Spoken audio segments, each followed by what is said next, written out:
Bismillah, alhamdulillah, peace be with you. Welcome to another episode of The Dean Show. My next guest, from the tender young age of 7 years old, all the way until he was about 16, 17 years old, he was accompanying his mother at many of the different evangelical conventions, conferences, the likes of Benny Hinn, T.D. Brooks, and some of the world famous preachers that are out there. And then he woke up, he realized, hold on, what's going on? All this scandal that's involved with all of these preachers out there, all the corruption. And then he just left religion altogether. Got involved in the nightclub scene, and the club scene, the party scene. But he's here on the Dean Show today to tell us his story. We want to know where he's at today. That's the important thing. Not yesterday, but today. Where is he at? You're going to hear his story here on the Dean Show. We'll be right back. Peace be with you. Assalamu alaikum. How are you, Hamid? Alaikum salam. How's it going? Alhamdulillah, I feel good. We introduced you as the evangelical Christian kid who was out there at all the different evangelical conventions, conferences. Is this right? Yeah. I was going at a young age. I was going right away. When did you start? Was it right at 7 years old? I mean, as long as I can remember, 5, 6 years old, I remember waking up in the morning, my mom, doing the Bible studies and so on and so forth. But when I got to like 7 or 8, that's when I can remember actually going to different conferences and starting to see all these things firsthand, like all the different preachers and pastors and such. Now your mother, she's deeply involved with many of these conventions, is it right? Do they have like, a certain organization that sends out blast emails and say, okay, this person's in town, Joe Osteen or TD, I said his name wrong, it's TD, what's his name? TD Jakes. TD Jakes. He's like a big time. Yeah, he's one of the top ones actually. He's huge in the southern part of the United States. Is she involved in a network? Now she gets all of the information and then she would just grab you by her arm and say, let's go? Yeah, when she first started out, one of the big ones that she used to follow was this one pastor named Morris Cirillo, and once he started going in, then she started receiving emails and phone calls and different things like that.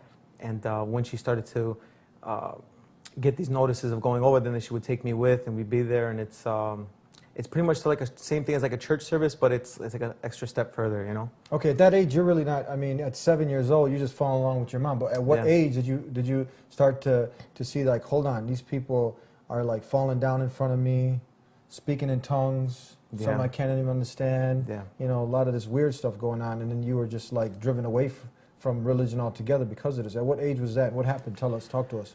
Man, right in the beginning, when it was starting, like when I was young, under 10 years old, I was going into what they call like the children area of the convention, where they would put you with like an assistant pastor, I guess you could say, and they're just doing like different songs and different things like that, and kind of doing the same type of thing you do at a service where they're teaching you different things about the Bible. But as I got to maybe like 10 or 11, I remember telling my mom, I don't want to be in that area. I want to go up where you are at, and I would start to see, everything, people like falling down in the spirit, and people talking in tongues, and people just kind of starting crying out of nowhere, and I guess these are people just like getting into the moment, But I always wondered, like at that point I was like, am I doing something wrong? Because I'm not feeling anything. I just kind of like, I saw it as like, this is just interesting that everyone else is doing this, but I'm not doing any of that, You mentioned once that you saw a lot of people just falling, and then you felt like, hold on, man, I'm supposed to fall? Because you kind of just, blend in. Right. You kind of just go, it's a domino effect. Yeah, they were basically, there was a couple times where basically they would line you up, and he would start carrying around what they called anointing oil, and it's something where, I don't know the specifics of it, but it was like he would put his hands on you, he would have the oil, and then once he put the hand on the person, they start speaking in this tongues, and then they would fall back. And it was almost like, to say it in layman's terms, like a conveyor belt. You're just going down the line, and each person's going down one by one. And I was at the point where, my mom's standing next to me, everyone goes down, and they get to me, and I'm thinking like, okay, I got to feel something's going to come up, something's going to happen. And then he put his hand on, I'm like, okay, I'm just going to, like, because I didn't, there was nothing. I just went back just to follow the crowd, You didn't want to be the odd one out. Yeah, I didn't, because if I stand there, I'm thinking like I'm doing something wrong, I'm not supposed to be doing this, So for many people that don't know what this speaking in tongues is, they're going to hear it right now. I think in one of those videos that was TD Jakes. TD Jakes. Now he's speaking something, and that something sounds like gibberish. I mean, it doesn't fit in any language bracket, and you can kind of make things up, siggy jiggy ja ja whatever. It's just a gibberish. Yeah. I mean, did that go through your mind when you're listening to this? Yeah, I mean, there was each person that you would hear doing it does it in a different way. You know, it's not like there's one universal tongues that everyone speaks. It's you know, my mom would do it, and other people would do it, and it's just their way, I guess, of being like filled in with the Holy Spirit. You know, and this is just like getting caught in the moment, I guess. So okay, now you're going through all this, and how at what point did you realize, hold on, this stuff did it make sense? I mean, there were moments, of course, I was young, I was listening here and there, and some things I would listen to stories that they were talking about, but that aspect of it, I never experienced it myself. I never I never fell back, I never spoke in tongues, I never did these things, so I never kind of like bought into that aspect of it. But the religious part of it, I think, from my opinion, I think I was too young to and grasp all the different concepts of one God and, you know, what Jesus, son, where does he fit into the equation? And this, I never really asked those questions at that age, you know. Yeah. Now you got Benny Hinn. You also attended some of his conventions, once, twice, many times. Actually, many times. Yeah. Benny Hinn. He's like one of the biggest. Yeah, he actually sells out stadiums. Like you go to like these big like football stadiums and basketball arenas, and they're stacked with thousands and thousands. Dateline, Nightline, some of these major news stations, they've done some background checks on him and looked into, you know, his extravagant spending and, you know, people who are inside of his institution. How do they pick the ones they want to go on stage at that point? They have staff members that go through and give them a quick interview. And they'll ask them, you know, what's wrong with you? Oh, I've had rheumatoid arthritis of my left shoulder. I can't lift it. All of a sudden, can you lift your shoulder? Because if you can't lift your shoulder, you can't go on stage. According to Andrew, the screening system has one purpose: to keep the truly sick or disabled away from Benny Hinn. People were close with him, and many of them have come out and exposed him for being somebody who's, you know, basically just ripping the people off. It's a big business. In you know, in this market.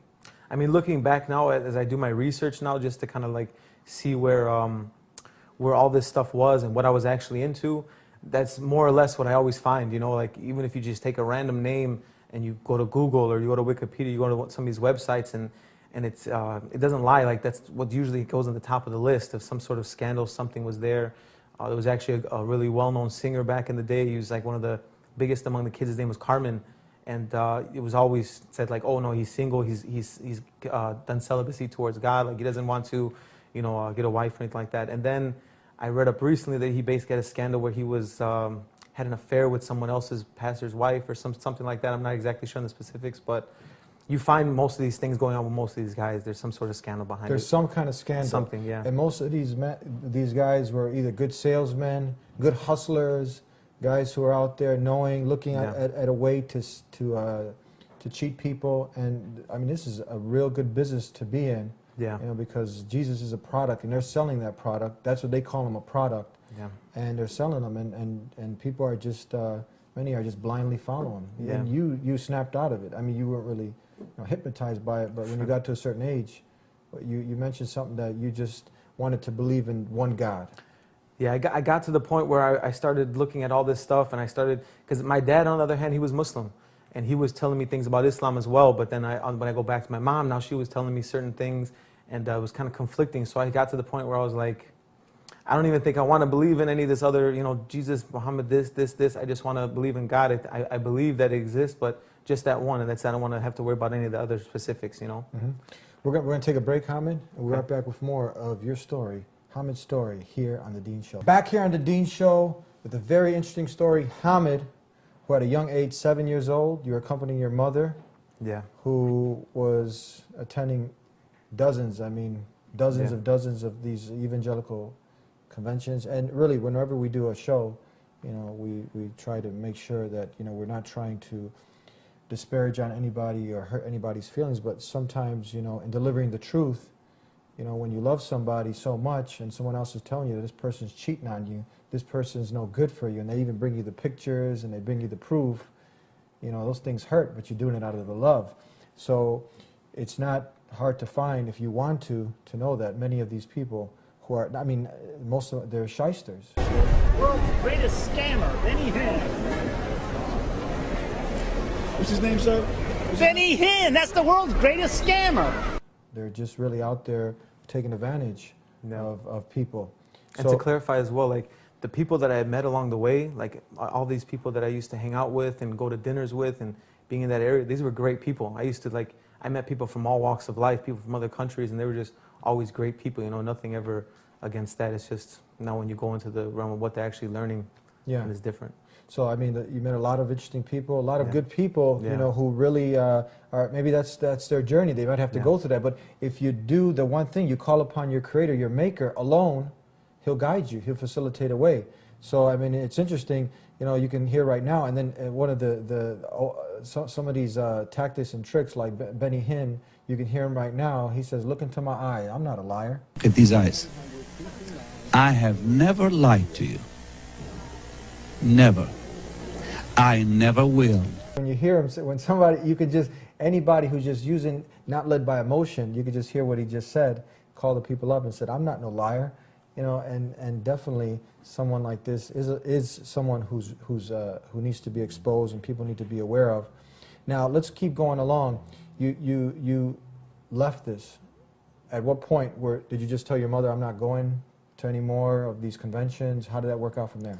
I mean, there would basically be times where I got to the point where my mom would ask me, like, you know, it's coming up again in Dallas, or it's coming up again in Orlando and such, and they say, like, you know, we're ready to go, and I'm like, you know what, I don't think I'm going to go this time. I would say I had like schoolwork or something. I just didn't feel like I was going, you know, and then it would start to get to the point where, you know, she would stop asking me, and she kind of knew that I wasn't, you know, into it as much anymore, you know. But then from that point on, like, I started kind of doing things where it wasn't the best, and I started hanging out with a couple of people. I didn't get into anything bad stuff. I still hold on to my parents, you know, where they really grounded me strong. I never had a sip of alcohol, never smoked a cigarette, any drug in my life, and I'm proud, you know, I'm proud because they taught me that. But I started doing things that were definitely, you know, just kind of taking me towards the wrong path, hanging out with the wrong people a little bit, you know. So you kind of went into the party scene now. A little bit, yeah. You went that route. Yeah. Okay, so how long did that last? I mean, that was like maybe 4 or 5 years, something like that, and it was I was just kind of like going to school, going to work, and then doing that on the weekends and everything, and it's I kind of got in the back seat a little bit, you know. Mm-hmm.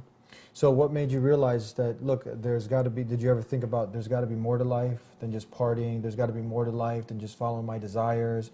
Okay, you grew up, you know, being exposed to something that, I mean, you know, the basic belief is that God sent His Son, died for the sins of the world, that He was one with the Father, Son, Holy Ghost, three gods but one, Trinity, and the suicide of God. This, I mean, besides the shysters and the, you know, all the hocus pocus stuff that, you know, we've seen, the belief, did that make sense? I mean, when I started actually researching into Islam, I started trying to compare the two. I tried to, one thing that I do in my life in general is that when I try to go for something, whether I purchase something, I go for something, I try to discount it. I try to kind of like find the wrong in it, because then it makes it strong. Like, you know what, doesn't make sense, you know? So like, for example, with Islam, that's what I tried to do, where I tried to like basically see what was wrong with this. I would see like, okay, Muhammad, what was the validity of what he's saying? I tried to look at, you know, how do Muslims believe in Jesus? I said, how do they believe in other stories in the Bible? What do they think of? You know, I just started comparing the two and finding out different things. And the more and more I learned, I just started seeing that, you know, Islam was making a lot more sense, a lot of more common sense. A lot of the stuff in Christianity was more faith, you know, just kind of like, you know, just believe, you know, like this is something where you just have to keep doing what you're doing, follow this path, and just believe, you know. It's kind of like, just trust me. Yeah. But if you're going to put your life savings into a house or a car, and someone's just like, hey, I want a full inspection, but they said, no, just trust me. Yeah. We wouldn't just, Yeah, this, you know. it's a huge investment. I don't know. It's a huge investment. But this is our hereafter, after Yeah. here. So this is very important. I mean, you did a smart thing. You just you took a scientific, analytical approach, and the more you did that, you know, you came at it like a skeptic, and what things just made sense. Yeah, I mean, to be honest, what started the whole thing was I started really looking at like what happens, like you said, when life does end. I mean, like my mom's not going to be here forever, my dad's not going to be here forever, family, friends is not going to. I'm not going to be here forever, you know. So what does really happen? And people say some things, but something has to like click, something has to make sense, you know. And the more and more I started searching into Islam and learning about how kind of like that way of life went and everything, there was not one thing that I found within Islam that made me think it wasn't right. Every single time I learned something new, it's kind of like I was going up a ladder and just kept going. I felt like I kept going in the right direction, you know. But someone just watched some anti-Islamic film, and he says, "Man, maybe we got to send this guy a CD. He hasn't, you know, seen all these supposed, you know, terrorist attack that Muslims are blamed for. We know Islam has nothing to do with that, or Islam oppressing women, Islam being backwards." Did you get exposed to these misconceptions? Yeah, every single thing. And as I was researching into Islam, I started getting, you know, different things from different friends, Christian friends as well, you know, exposing to different things. You know, man, these guys are terrorists, and the women, they're oppressed. They look at them, they have to, you know, wear this thing, you know. And I think it falls into the category of just, it's a strong word, but it's ignorance. You know, I mean, once you start learning about something, the more you research into something, the more you understand something. And if you don't put any effort into researching it, then you're just left with a blank thought of something. You don't really know about it, you know. In the nightclub scene, the party scene, the just do as you want atmosphere, hanging around with guys, many playing PlayStation, smoking weed, just wasting their time. Was there fulfillment? Not saying you were doing that, but I'm sure you've seen that, and many youth are doing that. Those people that you know to this day who are still involved in bad things, did you have any fulfillment doing any of these things? And the people that you know that you look back now, are they happy? I mean, to be honest, when I first started going into it, there was a sense of fun. You know, it was something new, it was something exciting. It was like everything was new to me. But then as I went down the line, I started realizing in my head, like, man, this is the same thing every week. Every single Friday, every Saturday, it's the same music, it's the same people, it's the same, kind of like watching a rerun of the same TV show, you know, and there's no other episodes coming on. It's just the same thing, you know. So I started thinking, like, I think this is getting played out. I don't think this is, you know, what people do the rest of their life, you know, in this type of atmosphere. And the people that do it still, it's, I think they feel a sense of emptiness. Something is still kind of missing there, so they try to fill it with this tons of music and tons of friendships, and then unfortunately get the alcohol in the system, and now it takes you away, you know. So what made you finally decide that I don't want to live that life? You know, and brought you to where you are today as a Muslim. You finally accepted Islam, is that right? Yeah, I did, alhamdulillah. I mean, it's, for me, like I said, I just kept finding things that made complete sense. I found things that didn't, you know, kind of hurt, like put things in a wrong perspective, you know, and everything that I found, it just, it made complete sense to me, you know. So as I started practicing, you know, the prayer and, you know, doing the fasting, and what's funny is I actually was fasting before I even became Muslim, you know. And I believed in these certain things, not only the health benefits, but also like just the belief of it. You know, I got it from my dad. And now that I've become Muslim, it's just, things just are a little bit easier. I feel like when I need help, I kind of go to him, and then, you know, everything kind of makes its own path for me, you know. Give us an example of something, because people are hearing you say it makes sense, it makes sense. Give us one of those things, one of the main things that now you can share with the people about Islam that just makes sense. The one thing for me, before I became Muslim, I had no sense of prayer. I really had no sense of, I mean, I remember my mother always saying, make sure you pray, make sure you do this, ask God for forgiveness, do this. But I had no discipline to it. So one thing now when I started going with Islam is the 5 daily prayers and the obligatory prayers and going to Jummah on Fridays. I felt like, it was a discipline that it gave to me. So it made sense, like, it's a system that works, you know. And then when you need the help that you have to get, and when you want to make this connection with God, not something where you're just giving faith, that you actually can go in and it's something that's tangible, you know, something you're actually getting, and, you know, it's you know, it works. We're going to take a break, and we'll come back with more of Hamid's story here on the Dean Show. Why do you choose to copy someone else's style and swag just to be unoriginal impersonators, when you could be something different, something unique, and not follow these unguided manipulators? They say imitation is the highest form of flattery, but it's a slippery slope, and it's easy to fall into a false sense of what is really reality. There are billions of people in this world, and we're all completely special in our own special way. But then we start to listen to the same music, watch the same movies, and start doing the same things day after day after day. You can start to be stuck in a rut and you don't even know it. You're not happy in this life, and your actions begin to slowly show it. You're always looking for the new hot fad to follow, but in reality your life is meaningless and it only gets more hollow. All of these temporary pleasures never lead to true happiness. You find yourself saying and doing things and wondering, how'd I get into this mess?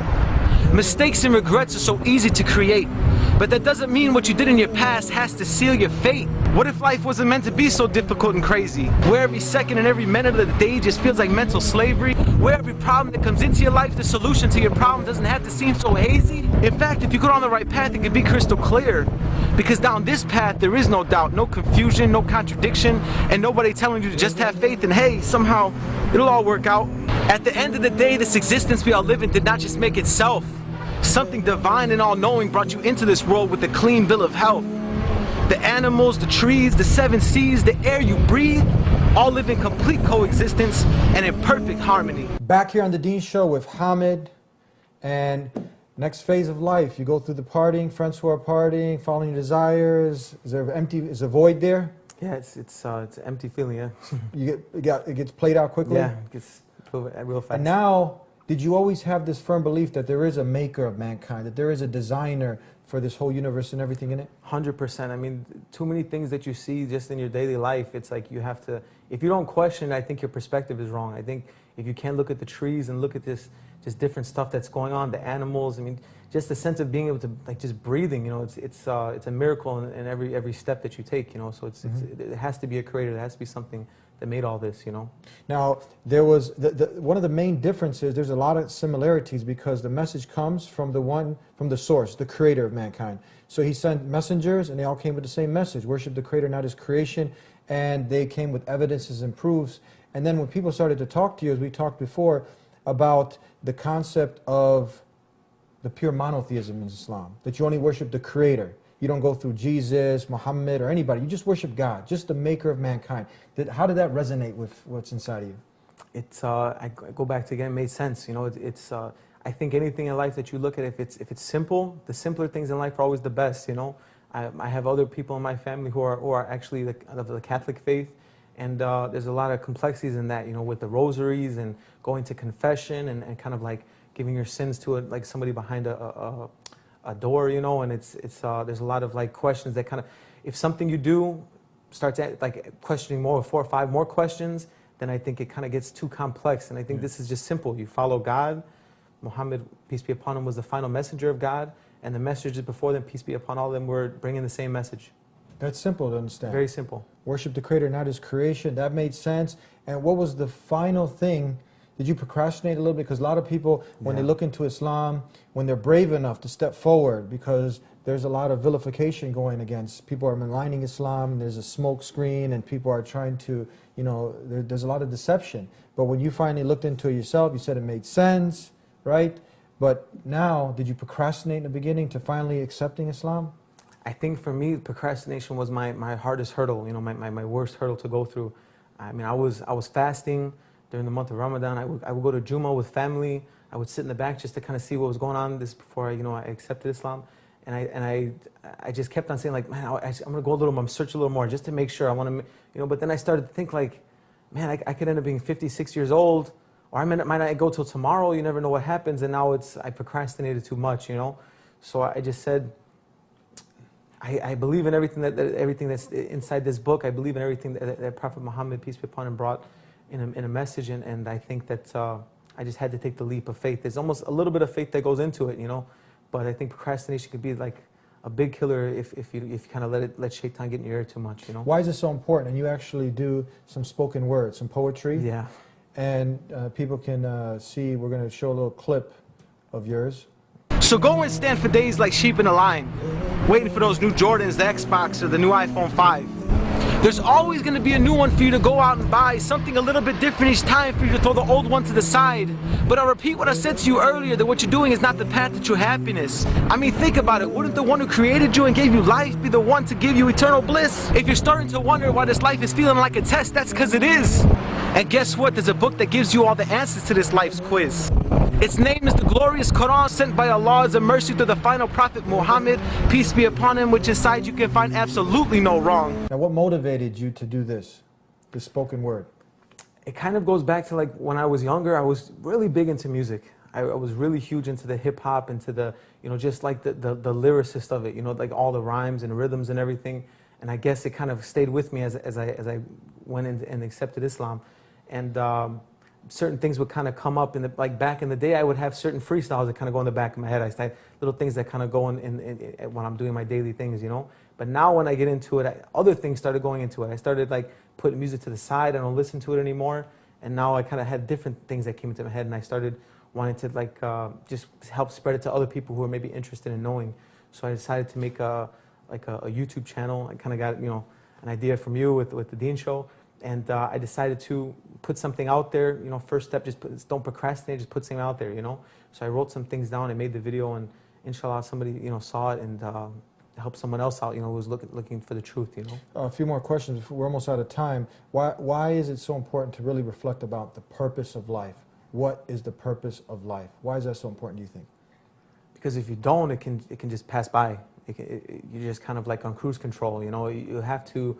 Reflection is a very huge thing, because if you don't look back and see what you've been doing and what possibly could come up and what happens, I mean, this body that we're given, this life that we're living right now, this up until, God willing, we get to 90 or 100 or something, we might not make it to that point, you know. So we have to reflect and see, what is the true purpose? Why are we here? Why is it that, you know, this earth is a small little speck compared to the rest of the universe? What do we have to do? What are we supposed to do while we're here?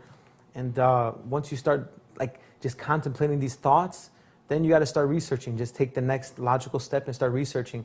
If you find anything at all that goes against common sense, anything at all that just, it says, you know what, I think that's just hogwash, it's horrible, then let it go. But if it does make sense, if becomes to be clear, then you got to be able to kind of take that leap of faith and don't procrastinate, you know? Don't procrastinate. Yeah. For your mother, who's out there, Yeah. she's probably watching this. Yeah, right? probably. You love your mother. Oh, in Islam, I mean, do you feel you even respect her more? Because Islam is telling us, doesn't matter if she's Muslim, not Muslim, you have to respect your mother. You have to 100%. be good to your parents, you know, because, you know, by being obedient, good, you know, a righteous child, you know, serving her. Obviously, if she tells you to do something bad that's against God, you kindly tell her, I can't do that. But what would you like to share with your mother if she's watching right now? I mean, just kind of, you know, kind of let like some of the defenses that you would kind of normally get and kind of put it to the side, and the media and all these things that they put out there about Islam in general, just kind of like put that to the side for a minute and really research the true origin. I mean, you know, pick up the book of, you know, the Quran, you know, and this book it's not cooties, it's not going to give you something. I mean, if anything, it's going to open up your eyes a little bit, you know, and I think even if, like I said, similar with other thing, if something doesn't make sense, if something is against what your nature believes, then, you know, put it down. But if it does start to make sense, then, you know. And that, if people can dig, because as soon as you open the verbatim word of God, the Quran, all over it's telling you to worship the maker of mankind, the creator of mankind, and doesn't have anything in there that goes against humanity as a whole. It's calling you to everything good, everything organic, we call it, everything that would just bring peace and prosperity in a human being's life. Thank you very, very much for being with us here on the Dylan Show. And another person's story, how they came to this beautiful way of life, Islam. Islam simply means submission to the will of the Creator, the one who made you, made this universe and everything in it. Jesus prayed to the Creator. The Lord's Prayer, O Father who art in heaven, hallowed be thy name, thy kingdom come, thy will be done. That's Islam, submission to the will of God, not submission to the will of Jesus or anything in creation. And if you can understand that, and this is something that resonates with what's within your very nature, the worship of the one Creator. That's it. That's what Islam is all about. And doing good deeds, preparing for the day of judgment, paradise at the end or the hellfire. And if you really have a sincere want for this, then do the very basic thing. Ask the Creator alone. There's a lot of confusion out there, right? And who's the leader of confusion? The enemy to mankind. If you believe in a Creator, then you believe that there is a Satan, a devil, who's trying to deceive mankind. So ask the Creator for help. And when you follow many of these Benny Hinns and all of these other people who are out there, you know, exploiting people, you see, I mean, it doesn't take too much to see the corruption that they're involved in, exploiting the people, and the false message that they're sending. So stop, take a look, analyze, put your emotions to the side, and ask the Creator alone. Very simple homework I'm giving you to do. Ask the Creator alone to guide you. That's it. We're not asking for your money. We're not going to send you any special genie in a bottle. Just ask the Creator alone to guide you. And don't forget, as we cut out, we started a hashtag on Twitter, Priceless Blessings of the Creator. Get with that on Twitter. Follow us on Twitter. Like us on Facebook. And share this message of peace with the world. Peace acquired by submission to the will of your Maker, the Maker of mankind, the one Creator. We'll see you next time, God willing. Until then, peace be with you.